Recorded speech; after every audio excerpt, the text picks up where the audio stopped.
Olá, boa noite. Como é que vocês estão?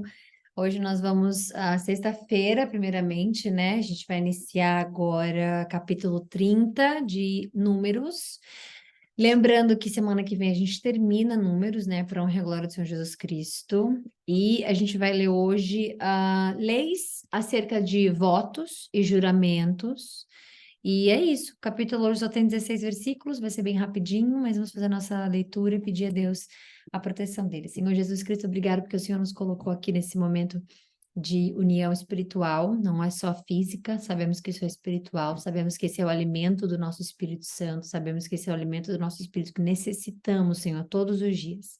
A fome e sede que temos do Senhor vem sempre acompanhada do ensinamento, vem sempre acompanhada de tudo aquilo que o Senhor nos provê com a tua palavra. Então, nunca morreremos de fome ou sede, Senhor. Glória a Deus, glória a Jesus por isso. Obrigada. Obrigada por esse privilégio, que a gente não tome esse privilégio, Senhor, como algo comum e banal na nossa vida, que a gente se lembre todos os dias do privilégio de poder ouvir a sua palavra. Tantos países, tantas pessoas, tantas culturas, Senhor, que proíbem a sua palavra, que proíbem pessoas de falar e clamar o seu nome, tantas pessoas que não conhecem a ti ainda, quantas pessoas, Senhor, que se foram dessa terra sem nem ao menos ouvido o seu nome, ou se ouviu, negou o seu nome, ou não quis saber o seu nome. Quantas pessoas, meu Deus. Não é à toa que o Senhor é o nome mais perseguido, que o seu livro, que a sua palavra é o mais perseguido, mas também o mais lido no mundo. Então, obrigada por esse privilégio, que a gente hoje possa ter uma live muito abençoada, que o Senhor me use como canal, que o Espírito Santo nos revele tudo aquilo que está encoberto aos nossos olhos, ouvidos, coração, que seu Espírito possa nos revelar, Senhor, porque não tem ninguém melhor para revelar a sua palavra do que o próprio autor dela. Então, que a gente possa ter uma boa live, que o Senhor possa me usar como canal, usar a todos nós no nosso dia a dia, para que a gente possa ter a Bíblia Sagrada vivida e não somente lida nos nossos dias. Em nome de Jesus eu peço, eu consagro essa live a Ti e que o Senhor me guie e que as palavras tenham todos significados para nós, nosso aprendizado, como diz o apóstolo Paulo. Amém. Vamos lá. Capítulo 30, leis cerca de votos e juramentos. Moisés mandou chamar os chefes das tribos de Israel e lhes disse: Foi isso que o Senhor ordenou. Se um homem fizer um voto ao Senhor ou uma promessa sob juramento, jamais deverá voltar atrás em sua palavra. Fará exatamente o que prometeu. Se uma moça fizer um voto ou uma promessa sob juramento, enquanto ainda estiver morando na casa do seu pai, e seu pai ficar sabendo do voto e não levantar objeções, todos os seus votos e promessas continuarão a valer. Isso aqui serve muito para a gente sempre fala sobre isso, né? Sobre não jurar. O que ele está falando sobre o juramento aqui não é a promessa, porque eu já falei aqui, né? A gente já falou 1000 vezes a diferença de um voto e uma promessa. Ali a gente está falando com juramento, é uma promessa que eu juro fazer isso. É basicamente, é um voto também, né? Basicamente. Então, se você, como sabemos que seres humanos nós somos falhos e que é totalmente possível, totalmente capaz da gente quebrar a nossa palavra, nunca faça um voto ou juramento se for para voltar atrás, ou se for para desistir, ou se achar que Deus não está ouvindo, ou se achar que. Nunca faça isso. Primeiro, porque tudo que você jurar, que ele já disse para não jurar, né? Tudo que você jurar ou fizer promessa, nada é seu. Se fizer pela sua vida, não é sua. Se você fizer pelo seu trabalho, também é emprestado seu. Se você fizer pela vida das pessoas, sabe as pessoas que falam, eu juro pela alma de fulano, eu juro pela vida de ciclano. Aquilo ali, assim, parece que sai fogo do ouvido quando a gente ouve, porque não é levar a palavra de Deus ao pé da letra, é viver ela ao pé da letra. E isso a gente precisa fazer, tá? Mas eu não consigo, é óbvio, nós somos seres humanos, nós vamos falhar aqui e ali, nós vamos falhar em algum momento, mas Cristo está aqui para isso, né? Não só para nos redimir, mas para nos ensinar. Quando a gente tem a consciência pesada, quando a gente tem um coração pesado, quando a gente fica pensando naquilo, ai, não sei, né? O Espírito Santo está nos ensinando. Então, por isso que a gente nunca pode virar os ouvidos ou então ignorar esses sinais que são tão ricos em sabedoria e ensinamento quando vem do Espírito Santo, quando vem do Senhor. Então, muitas das coisas que a gente na vida, a gente vai ficar com dúvida, a gente porque entenda, tudo de Deus vem fluido, vem e vai, e de forma fluida. Ela não para, não trava. As coisas de Deus, elas acontecem e a gente fica naquele estado de uau, como foi tão rápido? Uau, como aconteceu isso? Uau, olha que milagre! Uau, foi do nada, né? Uau, isso tudo são planos de Deus entrando, né? Entrados no eixo com o nosso tempo, né? Com o nosso relógio. Então, as coisas de Deus, elas são perfeitas, né? Quando a gente começa a fazer juramento por algo, a gente começa, esse aqui é outro exemplo agora, a jurar por algo, fazer voto com algo, e a gente quebra a nossa palavra, porque a nossa palavra é algo, está escrito na Bíblia Sagrada, está escrito na palavra do Senhor, a sua língua, ela tem o poder de vida e morte. Então, você, na sua boca, o que você fala, o que a gente, né, Cristo falou isso também, e que é o que, né, sai da boca da pessoa, que é o que sai de dentro, não é o que entra. Então, é muito importante a gente entender que fazer promessa sob juramento, não sob juramento, tanto faz, né? Fazer promessa com Deus é um sinal de bandeira vermelha. Fazer voto é bandeira vermelha também. A não ser que seja uma entrega sua de coração, de corpo e alma, e que você vai simplesmente entregar a Deus e esquecer daquilo ali e manter a honra da sua palavra, manter o caráter que vem junto da sua palavra e da sua intenção, e principalmente a integridade daquilo. Porque quando você faz uma promessa, né? Tem pessoas que fazem a promessa só olhando no objetivo, só olhando naquilo que ela quer, só no prêmio, né? E ela não olha que para chegar ao prêmio é um canal, né? Somos três, assim. Então, é nós, Deus e o prêmio, né? E aquilo que Deus vai nos abençoar. Não é só que a gente e o prêmio, né? Ah, fiz uma promessa, vai acontecer. Amém. Não é isso, né? A gente tem aqui, ó, amém. E aí vai. Então, não faça promessa, não faça voto se você não tiver a capacidade do domínio próprio, que é algo que o Espírito Santo dá, um dos atributos dele é o domínio próprio. Mas isso, gente, requer humildade, requer autoconhecimento, porque se você declara para Deus que você é fraco, que você é fraca, que você não consegue sozinho, isso aí já é a bandeira verde para aquilo que você, né, vai estar pedindo a Deus, obviamente, que tem a ver com os princípios dele. E eu falo isso porque eu já dei vários exemplos meus pessoais para vocês aqui, né? E vou voltar em um dos votos um voto que eu fiz com Deus, que eu falei, sou fraca, não consigo fazer sozinha, sei que vou ser tentada, sei que vão tentar, né, quebrar esse meu voto com o Senhor, mas eu entrego a Ti a minha fraqueza, porque não quero que dependa de mim esse voto. Quero que dependa da minha palavra, sim, mas que seja eu e o Senhor, eu e o Senhor. Nunca fui tentada a ponto de eu ficar pensando ou de me arrepender, ou de nunca, nunca. Obviamente que, né, já algumas coisas aconteceram, ou assim, alguém está fazendo algo, né, que tem em relação ao meu voto, mas assim, glória a Cristo por isso. Nunca tive a sensação de que o diabo estava ali, ó, ai, vou tentar ela com isso, nunca. Por quê? Eu entreguei a Deus, eu falei, Senhor, esse voto é meu com o Senhor, né? Mas assim, eu estou entregando a Ti a minha fraqueza. Eu estou entregando a Ti aquilo que eu sei que eu, como ser humano, não consigo fazer sozinha.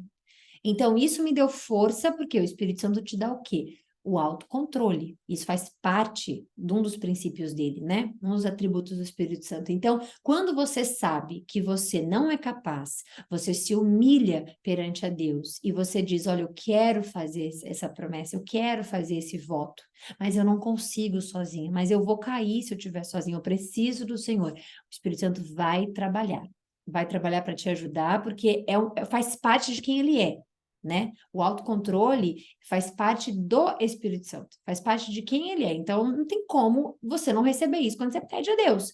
Agora, você faz uma promessa, você faz um voto, e aí você tá, eu sou forte, eu vou conseguir. O meu voto é eu vou fazer isso. E não tem, gente, bobeirinha ou bobeirona, assim, de pedido. Não tem. Não é tipo assim, eu vou fazer um voto de academia, que eu quero fazer academia todo dia, e horário X, Y, Z, que eu vou fazer isso, e vou fazer um voto. Deus leva a sério, não o que você está pedindo. Deus leva a sério o que vem de dentro de você, a sua intenção e a sua palavra de honrar com Ele. A honra com Ele é algo que como é que fala? Que é importante a gente entender.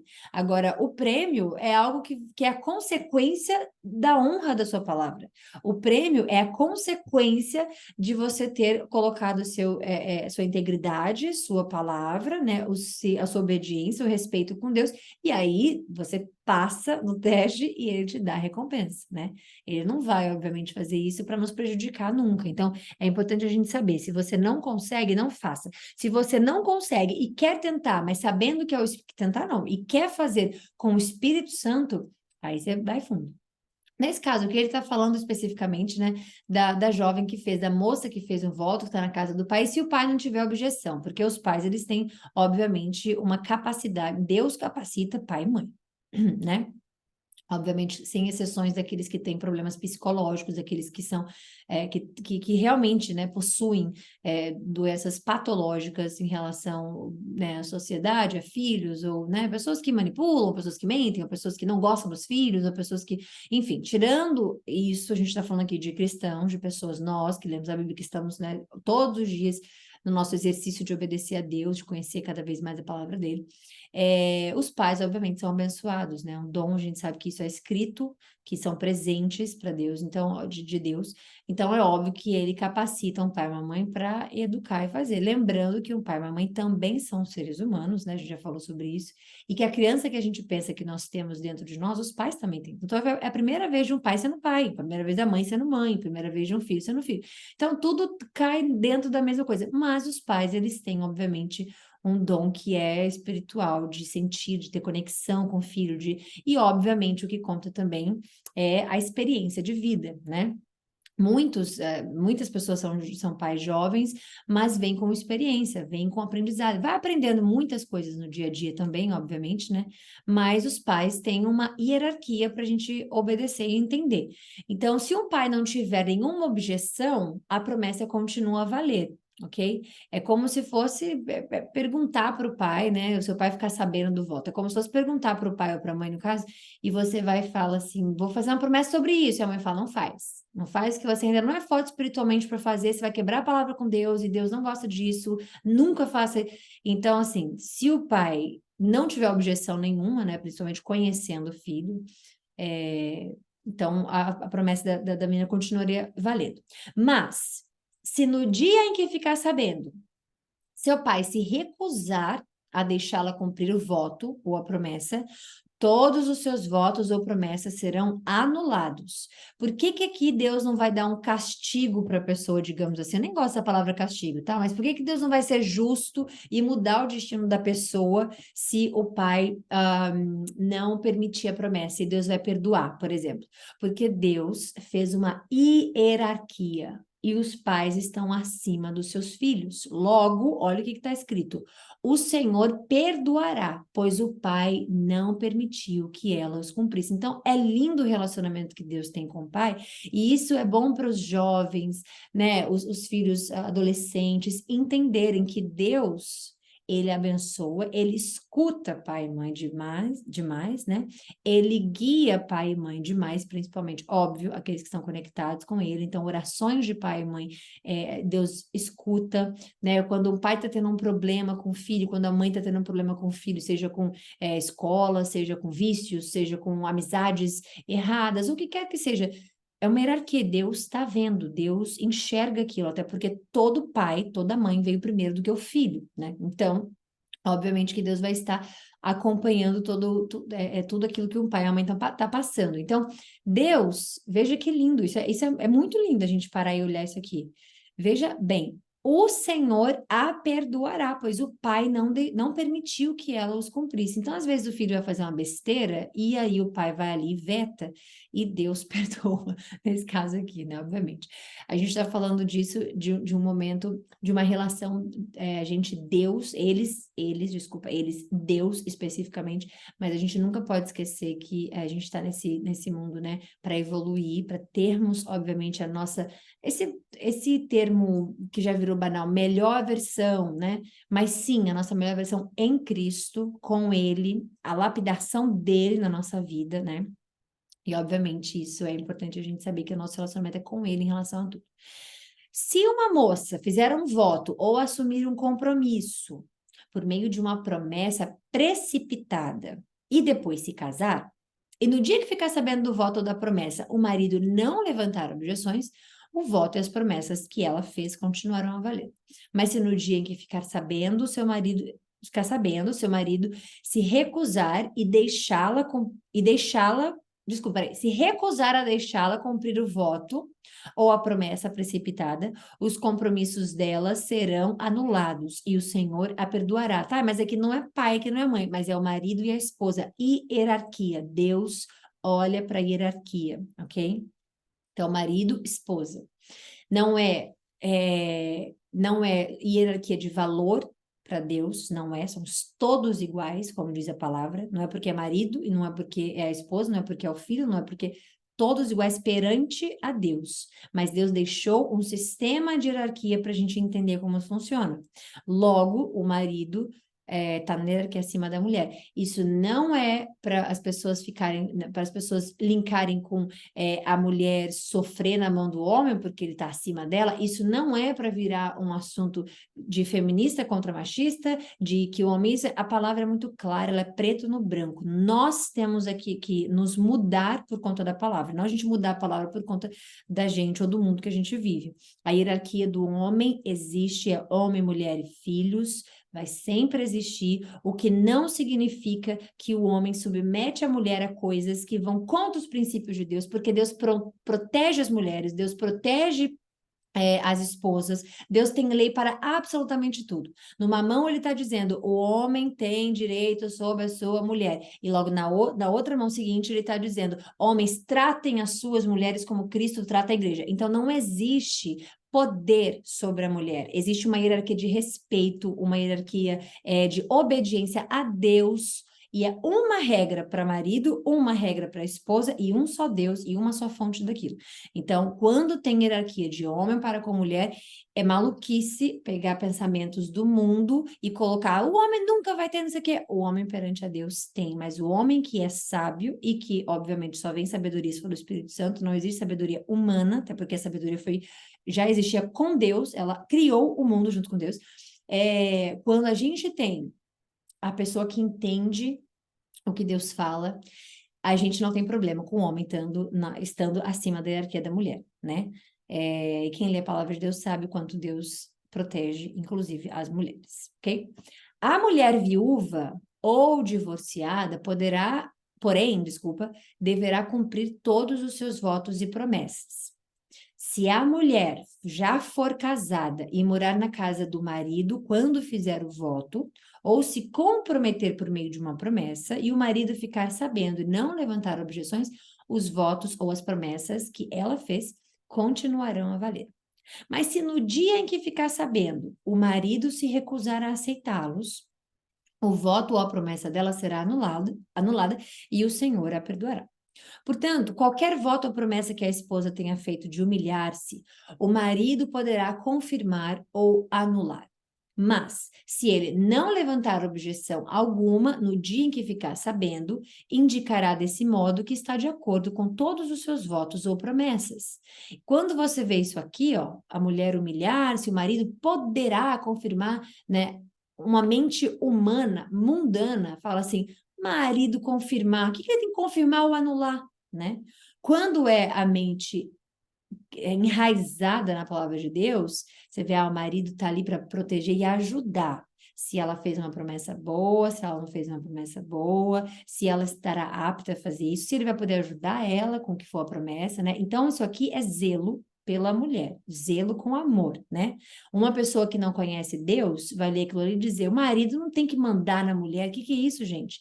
Um homem que não tem Deus acha que isso é um versículo que está dando para ele bandeira branca para poder dar ordens ou então dar permissão se a mulher pode fazer alguma coisa. Um casal que está em Deus entende o respeito mútuo um para com o outro e principalmente a obediência com um só, Deus. Mas, se ele não levantar objeção alguma no dia em que ficar sabendo, indicará desse modo que está de acordo com todos os seus votos e promessas. Se ele esperar mais de um dia e anular um voto ou uma promessa, sofrerá o castigo que caberia à esposa. Olha aqui como que Deus é. Ele é justo, né? Homem, mulher, aqui, Deus é justo. Se ele esperar mais de um dia e anular um voto, por exemplo, vou ver o que ela fez, deixar 20, isso é um pensamento de gente mundana, né, de homem mundano, de pegar esse versículo, ler e falar, deixa eu ver o que ela fez, né, prometeu e tudo mais, e isso é válido, gente, num relacionamento, ambos, para respeito para com o outro de ambos. Então, quando a gente está lendo o que ele está dizendo aqui, esperar mais um dia, porque já foi pro ego, dele querer levar, dele pensar, dele ver, e aí o castigo vai para ele, não vai para a esposa. Essas são as ordens que o Senhor deu a Moisés a respeito do relacionamento entre um homem e a sua esposa, entre um pai e sua filha, moça que ainda mora na casa dele, ok? Então, é isso. A pureza e algo genuíno para com Deus nunca vai ter problema. Nunca vai ter, nunca vai ter nenhum tipo de desencontro com o que a gente humanamente pensa, porque a gente vai estar enraizado num só ensinamento, num só jeito de fazer, num só modo de entender, num só. E é isso. Então, finalizamos hoje. Segunda-feira a gente volta para honra e glória do Senhor Jesus Cristo. Amém. Capítulo 31. Então, amanhã é fim de semana, aproveitem o fim de semana, descansem, aproveitem com família, com amor sempre, e Deus proteja e abençoe todos nós. E na segunda-feira estaremos de volta com o capítulo 31. Tá bom? Beijo, fiquem com Deus, bom descanso para vocês.